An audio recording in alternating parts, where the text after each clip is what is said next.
Ngayong 2008, sisimulan natin ang taon sa paghahanap sa batang si Kakay. Isang buwan nang nawawala at ang nanay niyang magtatawas. Humihina na ang pananampalataya. Parang sinisisi ko yung itaas dahil hindi ako nakakalimot sa kanila. Tapos ganun pa sa akin pa nangyari. Sana na nga lang, nagdasal na lang ako sa yung bang sa demonyo. Ganun, parang ganun na ho ang isip ko ho eh. Ang mga kapatid at kalaro naman ni Kakay, miss na siya. Ano ba klaseng kapatid si Kakay? Mabait po. Lahat mo isa namin. Ha? Si Jesseline, hinahanap ang kanyang asawang si Christopher na may sakit sa pag-iisip at natagpuan namin ang kanyang mister sa bilangguan. Subalit ang kanilang muling pagkikita na puno ng tensyon. Ba't mo pa ako lang? Pinipili ako. Ikaw ako ulit. Magsipresidente. Si Gloria mo kayo makalaro yun. Marunong magdasal. Marunong ko magdasal. Kaya ako'y nagdadasal, makikita kita. O ngayon, tinupad ng Diyos. Maaayos pa kaya ang gusot sa kanilang pamilya? Lahat ng yan ngayong gabi na sa programang Kaagapay Nyo sa Puspusang Paghahanap.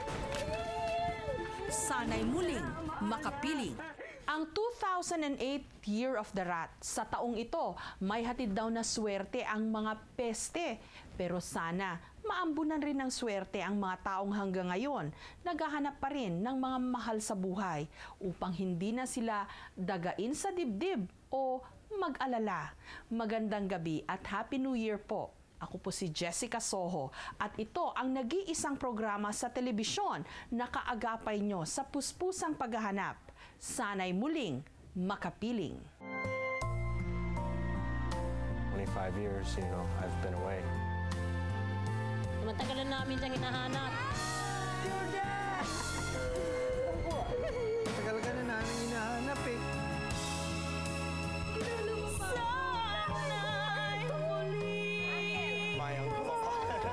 Wanting this.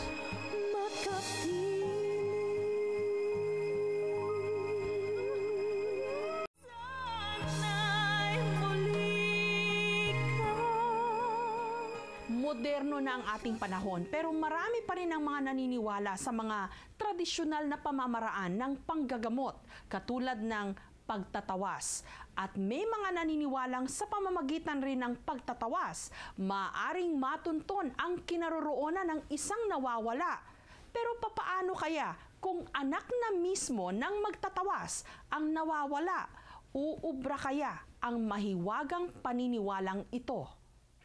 3 puting kandila, kutsara, at tubig sa palanggana.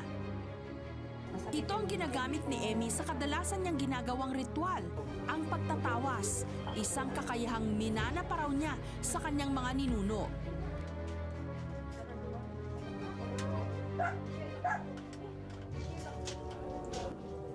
Lumapit kasi ang kapitbahay ni Emmy sa kanya upang magpatingin. Naniniwala raw ito na sa pamamagitan ng pagtatawas, makikita kung anong sakit meron siya. Ano bang nararamdaman mo, Tis? Sakit lang dibdib ko. May lamig lang konti, yung katawan mo, ganun lang. Mag-relax ka, magpahiga ka, baka pagod ka o ano. Yun lang, ganun. Wala akong nakikitang masama sa tawas mo. Hinilot na niya ito. Maswerteng araw at natsyempuhan namin siya ngayong nagseserbisyo. Nito raw kasing mga nakalipas na araw, napapadalang na ang kanyang pagtatawas at panghihilot. Lahat sa ngayon, parang nawawala na ako ng gana. Kaya minsan mayroong magpapahilot, ayaw ko na manghilot. Kasi lahat, sabi kong gano'n, dahil sa anak kong nawala. Nawawala kasi ang bunso niyang anak na si Eliza o Kakay, 7 taong gulang. Kwento ni Emmy, bispiras lang nitong nagdaang Pasko nung isama ng kanyang manugang si Kakay sa bahay nito. Pag uwi ko dito, nalaman kong nawala nga yung anak kong si Kakay. Lumabas daw ng gate, tapos naglakad daw, papunta daw sa kanto na ng Mindre. Hanggang lumipas na ang Pasko at Bagong Taon, hindi pa rin daw nila nakita ang bata. Unti-unti na raw nagdidilim ang daan ni Emmy sa paghahanap niya sa pinakamamahal niyang anak. Pero naniniwala si Emmy na sa pamamagitan ng pagtatawas, pwedeng makita ang isang nawawalang tao. Ngunit sa hindi raw may paliwanag na dahilan, wala itong effect ngayon sa pagtuntun ni Emmy kay Kakay. Wala. Nagbakasakali lang ako kung mayroon akong makikita sa tawas niya. Kaya lang wala eh. Blanco. Nagtatampo ng araw si Emmy sa langit at kung ano-ano na rin daw ang kanyang mga naiisip. Parang sinisisi ko yung itaas dahil hindi ako tao talaga. Hindi ako nakakalimot sa kanila. Tapos ganun pa sa akin pa nangyari. Kaya minsan nga sana na nga lang nagdasal na lang ako sa yung bang sa demonyo. Ganun, parang ganun na ho ang isip ko eh. Mula raw kasi nung ipanganak si Kakay, malaki na ang naging hirap ni Emmy rito. Kaya ganun na lang daw siya kapursigidong makita ang kanyang bunso. Pati nga mga kapatid at kalaro ni Kakay, apektado rin sa kanyang pagkawala. Kung dati ang kalsadang ito, puno ng mga batang naglalaro. Ngayon, heto na sila sa isang tabi. Malungkot. Sinong kalaro mo? Kakay. Nasaan si Kakay? Wala. Ano ba klaseng kapatid si Kakay? Mabait po. Nung nalaman mo nawawala si Kakay, anong naging reaction mo, naramdaman mo?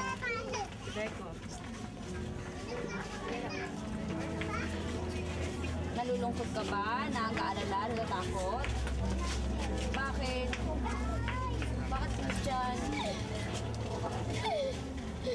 Lahat mo sa nagdami. Ha?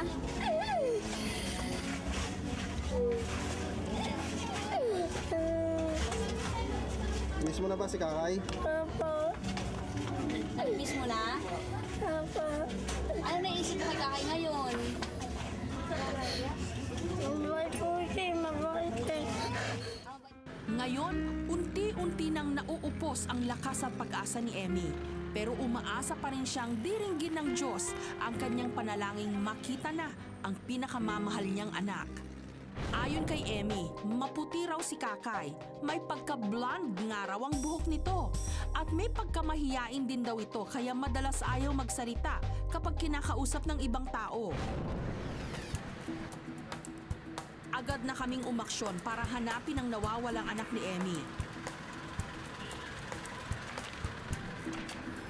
Dahil sa Quirino Highway, dito sa area ng Barangay Gulod sa Quezon City na wala si Kakay, una kaming umikot sa mga barangay na malapit sa nasabing lugar.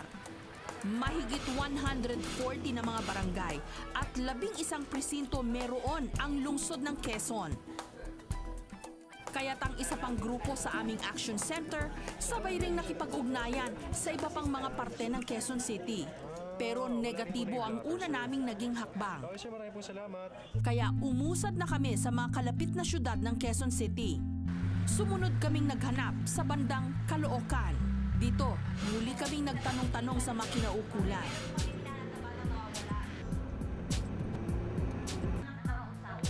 At tila swinerte naman kami nung pagdating namin sa Barangay 163. Pamilyar daw kasi sila sa dala-dala naming larawan ni Kakay. Salamat, Jessica, sa mga taong nawawalan missing person.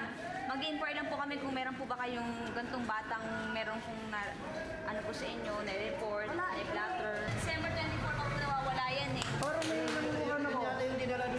Dinala to sa Barangay 162. Barangay 160, tapos dinala sa DSWD. Ito, turnover ng DSWD. Sa yung December 24 na nawawala. May nakapulit po dito, dila po dito. May nakapunto nito. Kagawad Florencio Calibo. Siya Siya yung nakakita sa bata.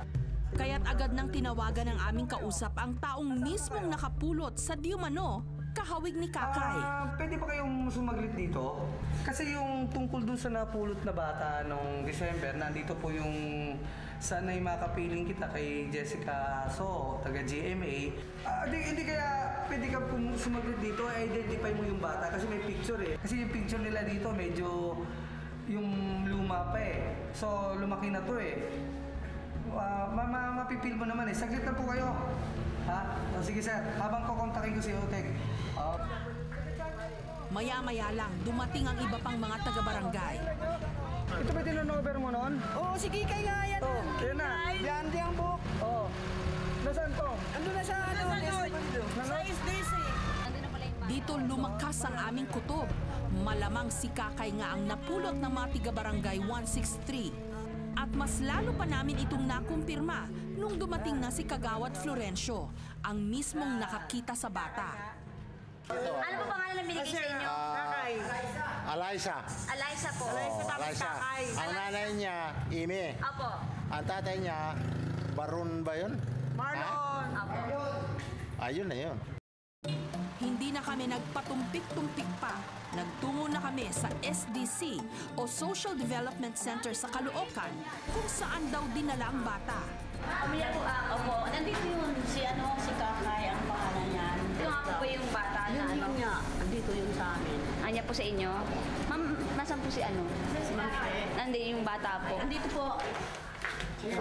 Yan siya. Siya po yan. Hello, ano pangalan mo? Kaka. Ilan taong ka na? 5? Anong pangalan ng nanay mo? Amy. Saan ka nakatira? Hindi na sinagot ni Kakay ang mga sumunod naming tanong. Sa halip, panay-iling lang at pagtatakip ng mukha ang kanyang itinugon. Gusto mo? Ayon sa mga tiga-SDC, mahiyain daw si Kakay. Madalas nakatingin lang daw ito sa ibang mga bata dito sa shelter. Ang bata hindi siya lagi nakikihalubilo. Gusto niya, nag-iisa lang siya. Tuwing kakausapin namin, tinatakpan niya yung mukha niya. Tuwing tatanungin namin, tinatalikod niya yung mukha niya. So wala kami makuha impormasyon. At sa tuwing nag-iisa raw si Kakay, ramdam daw nilang gustong-gusto na nitong umuwi sa kanila. Pero dahil limitado lang ang mga ibinigay niyang impormasyon, nahirapan ang mga tiga-shelter na tuntunin ang tunay niyang pamilya. Every time na sasabing uwi, masaya naman siya. Walang ibang hangad si Emmy kundi ang muling mayakap ang anak.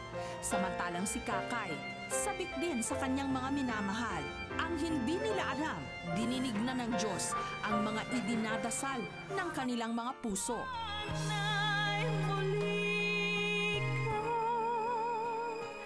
Susunod ang araw na mas masaya pa sa nagdaang Pasko.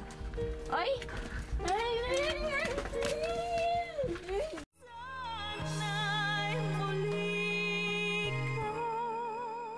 Balot ng problema at pag-aalala ang Paskong nagdaan ni Emmy dahil hindi niya kapiling ang kanyang nawawalang anak na si Kakay. Pero sa muling nakatakdang pagkikita ng mag-ina, mapapatunayan na ang ligayang dulot ng Pasko walang pinipiling petsa. Kinabukasan, sinundo namin si Kakay kasama ang mga social worker ng SDC. Sa araw kasing ito, iuuwi na namin si Kakay sa kanilang tahanan.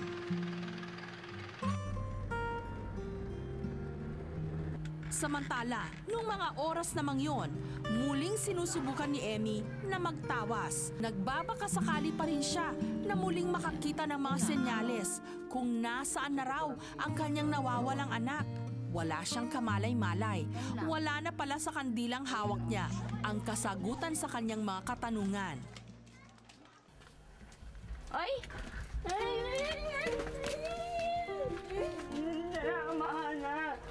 Hinahanap kita eh. Kasi ikaw wag ka na sumama. Kaya ko kunungnong. Maya.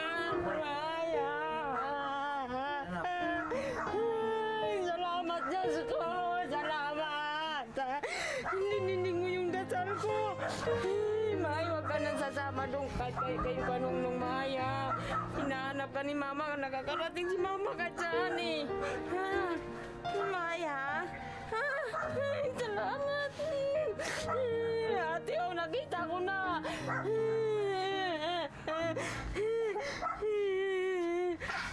Habang si Kakay naman, halos ayaw nang bumitiw sa pagkakayakap sa kanyang ina. Maya-maya pa, dumating ang mga kapatid ni Kakay. Walang tigil din ang kanilang pagluha. Luha ng kaligayahan na sa wakas, napatid na rin ang paghihintay nila sa kanilang bunso. Isang leksyon raw ang kanilang natutunan. Ano nakita ko na po yung kapatid ko. Masaya ka na ba? Opo. Kasi minsan, Hindi ko na po siya iiwan. Oo. Anong gagawin mo sa susunod? Ingatan ko na po siya. Hindi ko na po iiwan. Thank you. Matapos ang madamdaming pagtatagpo, hindi na napigilan ni Kakay ang pananabik na makita naman ang kanyang mga kalaro. At naging sentro ng atensyon ng mga bata sa kanilang lugar si Kakay. Hindi maitago ang kanilang pagkagalak sa muling pagdating ng kanilang kalaro at kaibigan.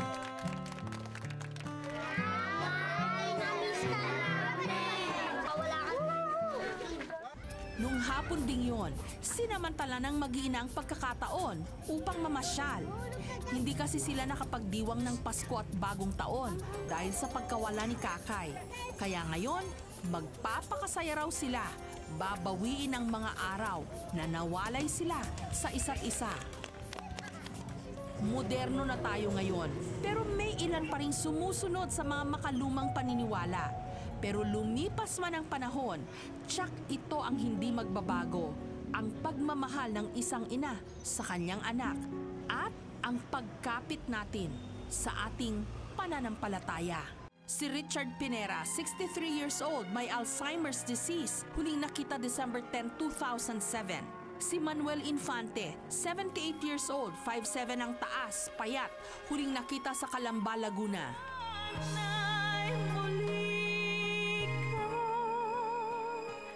Susunod, ang asawa ni Jesseline na may sakit sa pag-iisip, nawawala. Kahit ganun ang asawa ko, kailangan hanapin ko pa rin kasi nakakaawa naman ho yun. Makita man lang siya, nahanap siya. At ganun naman yung hinahanap pa rin ng mga bata. Natagpuan namin siya sa bilangguan na tila wala pa rin sa sariling katinuan. Ano po pangalan ng misis ninyo, kuya? Jesseline. Kumusta po si Ate Jesseline, yung misis ninyo bilang asawa? I don't know why I can't give me. So, nung umalis po kayo sa bahay, ano po ang paalam ninyo kay Jesseline? Bali, Juan. Study the future.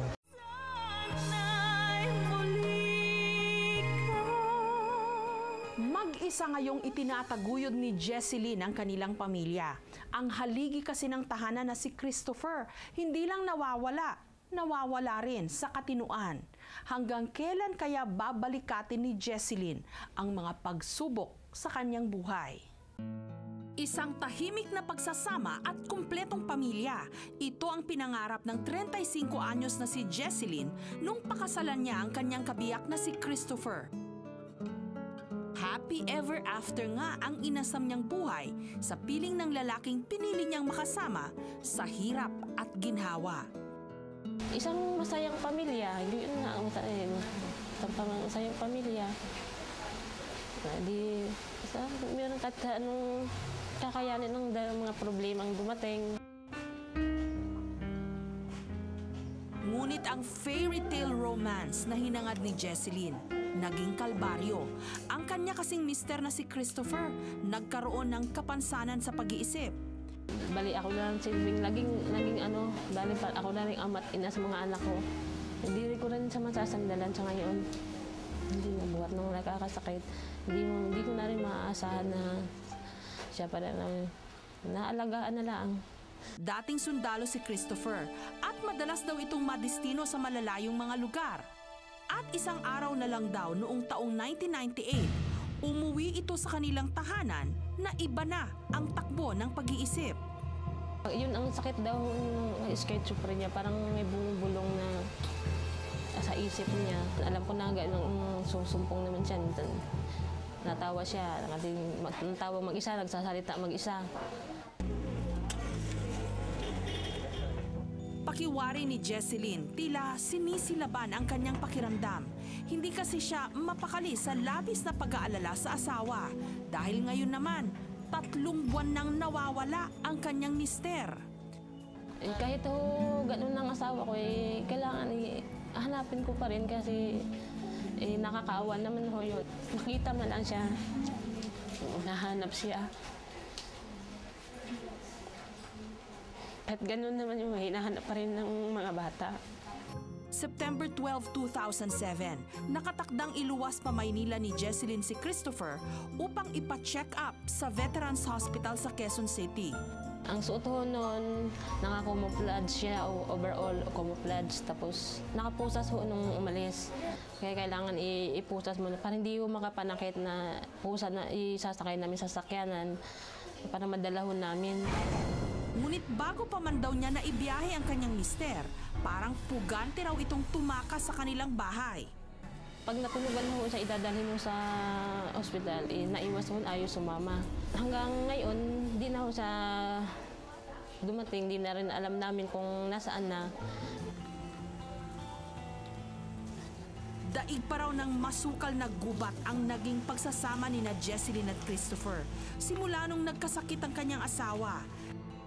May mga pagkakataon kasing napagbubuhatan ng kamay ni Christopher si Jesselyn sa tuwing umaatake ang kanyang sakit. Ano kasi kung pananakot na naranasan mo sa Nanantok ko, gayon, naninipa, sinisikmuraan ka, gayon. Pero pag bumalik na yung pag-iisip niya, hihingi naman ako din siya ng sorry. Sorry, pasensya sa nagawa niya, di daw alam ang ginawa ang isip niya. Maging ang mga anak nila, hindi na rin daw makampante sa sitwasyon ng kanilang ama, lalo na kapag ito'y sinusumpong. Anong nararamdaman mo pagka yung si Papa mo sinusumpong ng sakit niya? Natatakot po. Bakit ka natatakot? Baka po masaktan po ako. Nalulungkot ka ba na si Mama lang yung nagpapalaki sa inyo? Ako, Bakit? dahil wala pong tumutulong kay Mama. Sinasabi ko na sa kanila na tanggapin na lang ng Papa niyong gayon. Kasi huwag kayo magpapikto. Importante, makatapos kayo. Kahit mahirap. Gayunpaman, kahit pasa ni Jesselyn sa kanyang balikat ang kanyang asawa, wala pa rin siyang ibang hangad kundi ligtas itong matagpuan. Kung nasaan ka man ngayon, kung napanood mo, sana kung umuwi ka na, kung ayaw mo namang umuwi, pagbigay alam mo lang sa amin kung nasaan ka, kung nasa mabuting kalagayan ka. Upang matulungan si Jesselyn, agad naming i-flinash ang larawan ni Christopher sa aming programa. Nagbabakasakali kasi kaming may makapagbigay sa amin ng impormasyon tungkol sa maaring kinaroroonan ni Christopher. Kinabukasan, matapos umere ang aming programa, isang tawag ang natanggap ng aming staff. Hello, magandang umaga po. Ako si Sherwin Kakindig po. Apo. Ma'am, kasi may na-flash po yata kayo sa programa niyo sa Sanay Muling Makapiling. Sino pangalan mo? Christopher Reyes. Sino po doon? Yung pong pangalan niya Christopher Reyes. Kasi po nakita po siya ng boyfriend po sa may Pateros po. Saan po sa Pateros? Nakapunta po siya sa loob ng Pateros Municipal Jail. Laking gulat namin sa natanggap naming impormasyon. Sa kabila nito, dali-dali naming tinungo ang taong nakakita di umano sa asawa ni Jesselyn na si Christopher. Kuya, may kilala po ba kayong Cheryl Kapinpin? Ito yun, no? Umpisa ko yun. Ay, kayo po si Cheryl. Hi po. Magandang umaga. From QTV po kami sa Sanay Muling Makapiling. Ma'am, regarding dun sa itinawag po ninyo sa programa namin, i-verify lang po namin kung ito po ba talaga yung tao na nakita ninyo, yung sinasabi po ninyo. Siya po ba yun? Kaso yung boyfriend ko umalis eh. Hindi siya talaga makakapagpatunay niya. Pero yan talaga yun. Pero, paano po ninyo nalaman na Christopher Reyes po yung ano niya? Bali nung dumalaw po ako, narinig ko yung Chris ang tawag nila. Kasi tinanong ko kung sino yung, kasi may nagtanong Christopher Reyes, sabi niya, yung nga daw yung Chris, tapos tinulong niya sa akin yan. Pero ano, ito po ba yung mukha or may changes na dun sa mukha po niya? Ang mukha niya, yung payat na siya, tapos puti na yung buhok niya. Pero mukha niya ganyan. Oo, ganyan. Pero ito positive po kayo na siya talaga. Makalipas ang 20 minutos, tumulak na kami papunta sa sinasabing lugar kung saan naroon daw si Christopher, ang Pateros Municipal Jail. So sir, confirmed po na nandito, nakadetain si Christopher Reyes dito po sa Pwede po ba namin siya makita para comparison lang po kung siya nga itong nasa picture na to? Sa puntong ito, nagpasama na kami patungo sa selda kung saan daw nakadetine si Christopher. Hi po, magandang umaga po. Kayo po ba to, sir? Kilala niyo po ba to? Bali, ano pong pangalan po ninyo, sir? Reyes. Ano pong first name po? Christopher. Taga saan po kayo, sir? Taga Bigain. Bigain. Batangas. Sir, kailan pa po kayo dito? Bago lang. Mga ilang months po? Bali, 10 months. 10 months na po kayo. Ano po ang kaso natin, sir? Ba't po kayo nandito? Ano po ang kaso natin? Ba't po tayo nandito? Kwan po. Ano po? Discaster po ako. Malaki man ang ipinagbago ng kanyang pangangatawan, hindi malayong siya na nga ang nawawalang asawa ni Jesseline. Kwento raw ni Christopher, may dadalawin daw siyang kamag-anak sa Maynila nung araw na hulihin siya ng mga pulis. Naglakad siya, bumaba siya sa bandang Guadalupe. Tapos yung lakad siya ng lakad, siguro wala siyang madamit, nagutom siya, nakakuha siya doon sa sando sa isang bahay. Nung nahuli siya, he was filed a case of theft. Dahil dito, agad daw ipinadampot si Christopher ng may-ari ng bahay na kanyang pinasok. Sinampahan siya ng pagnanakaw at trespassing na naging sanhi para siya'y makulong. He was turned over in BJMP last October 8. So, at the time of detained in BJMP, once o second time siya nagiringan for arraignment. Sa halos 2 buwan daw na pagkakapiit ni Christopher, hindi raw ito naging pasaway sa loob ng selda. Ngunit kapuna-puna raw ang pagiging tahimik nito. Ang assessment ko sa kanya, parang problemado siya sa buhay. Parang lagi nag-iisip. Based doon sa findings ng aming psychiatrist, may diferensya siya as term as psychosis. Muli naming kinausap si Christopher. Kwento po kayo tungkol po sa pamilya niyo, tungkol po sa asawa ninyo, sa mga anak po ninyo. Nandun lang, call off lang kami. Sino po ang ka-cool off niyo, kuya? Misis ko, Bakit kayo nag-cool off? yung gusto niya eh. Ano po pangalan ng misis ninyo, kuya? Jesseline. Kumusta po si Ate Jesseline, yung misis ninyo bilang asawa? Hindi ko I don't know why I can't give him me. So, nung umalis po kayo sa bahay, ano po ang paalam ninyo kay Jesseline? Bali, Juan. Study the future. Lumilipad man kung saan-saan ang mga sagot sa amin ni Christopher. Iisa ang sigurado kami, miss na niya ang kanyang naiwang pamilya. Pero gusto po ninyo umuwi sa inyo? Gusto ba? Bakit po ninyo gusto umuwi? Gusto ko makita lola ko. Maliban po sa lola ninyo. Makita ko mga anak ko.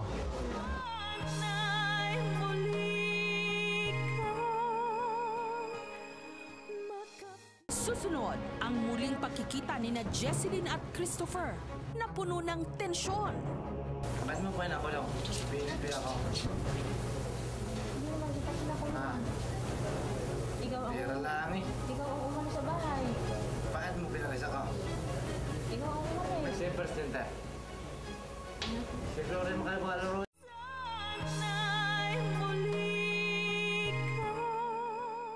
Sa wakas, matatahimik na rin si Jesseline dahil matapos naming ma-flash ang larawan ng nawawala niyang asawa, may nakakilala rito. Pero talaga kayang matatahimik na siya, lalo pa kung malaman niyang ang hinahanap niyang mister nasa kulungan. Kinabukasan, maaga naming sinundo ang pamilya ni Jesseline. Umaasa kaming matatahimik na ang kalooban niya tungkol sa kinaroroonan ng kanyang mister. Aalagaan ko rin naman po siya. Ganun pa rin naman ang ano niya. Wala naman ang sawang mag-alaga sa kanya. Kung saan man siya ngayon, kung matagpuan na siya talaga. Samantala, tila napakalalim naman ang iniisip ni Christopher nung mga oras na yun. Para bang nagbabadya ng isang masamang pangitain ang ipinapakita niyang katahimikan.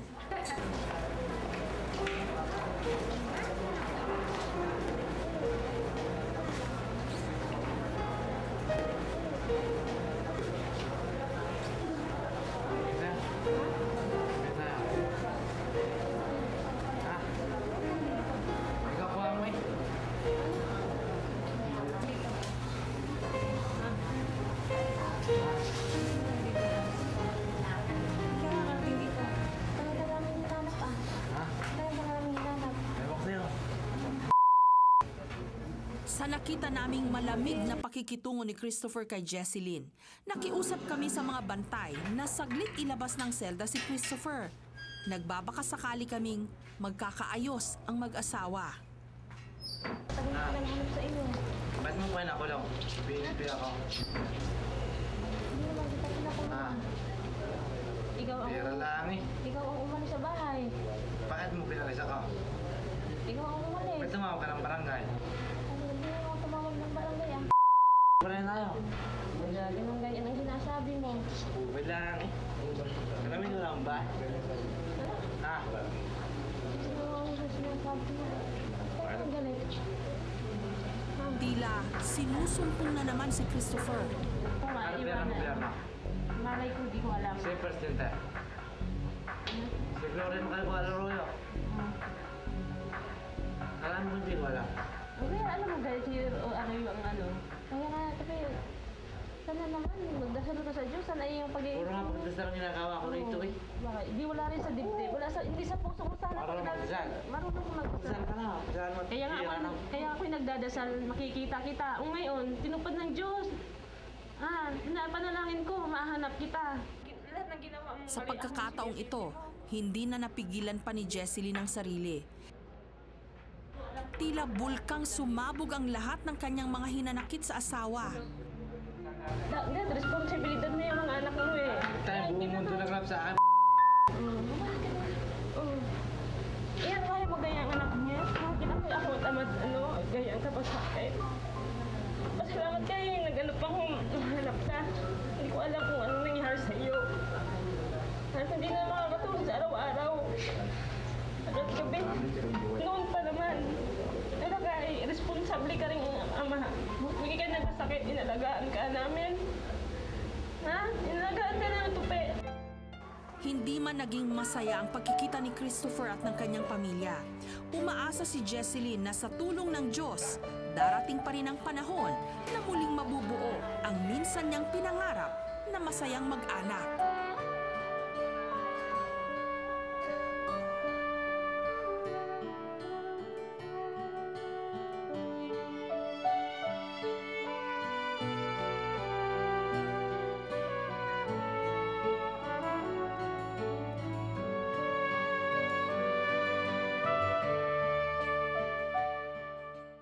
Si Jason Amatyaga, 12 years old, nawala December 7, 2007 sa Cogyo, Antipolo. Si Jermaline Simple, 29 years old, 5'2" ang taas, maputi. Huling nakita August 2002 pa.